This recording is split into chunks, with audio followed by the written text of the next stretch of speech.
শ্রদ্ধা কাপুর কেন শাহরুখ খান, সালমান ও আমিরের সঙ্গে কাজ করেন না? তাহলে ভিডিওটা শেষ পর্যন্ত শুনুন। তাহলে 14 আগস্ট মুক্তির পর থেকে বক্স অফিসে ঝড় তুলেছেন অমর কৌশিক পরিচালিত স্ত্রী 2।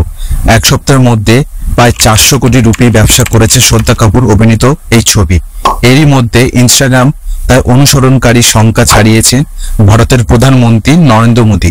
অনুসরণকারী সংখ্যাকে সব মিলিয়ে সব ভালো যাচ্ছে অভিনেত্রী। তবে বেশ কিছু ছবিতে কাজ করলেও বলিউডে 3 খান শাহরুখ খান, সালমান খান ও আমিরের সঙ্গে তাকে অভিনয় করতে দেখা যায়নি। কিন্তু কেন?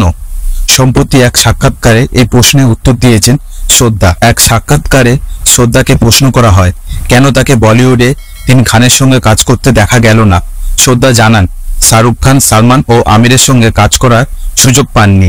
তিনি বলেন, অনেক সময় ছবির প্রস্তাব আসে কিন্তু চরিত্র মনে হয় না এই চরিত্র কাজ করে তেমন কিছু পাওয়া যাবে। আমি কি ধরনের কাজ করব সেটা খুব ভেবেচিন্তে নির্বাচন করি। বলিউডে 3 খান বা অন্য তারকাদের ছবিতে যদি চরিত্র পছন্দ হয় তাহলে তিনি অবশ্যই করতে প্রস্তুত। ছবি চিত্রনাট্য ও চরিত্র পছন্দ হলেই তবে কাজ করবেন বলে স্পষ্ট জানান শ্রদ্ধা কাপুর। তো বন্ধুরা, এরকম সিনেমা সংক্রান্ত বিষয়ে আপডেট পেতে হলে আমাদের বিট্টু অরিজিনাল ইউটিউব চ্যানেলটিকে সাবস্ক্রাইব করে রাখতে হবে এবং পাশে থাকা বেল আইকনটিকে প্রেস করে রাখতে হবে। দেখা হচ্ছে পরবর্তী একটা ভিডিওতে। সবাই ভালো থাকবেন।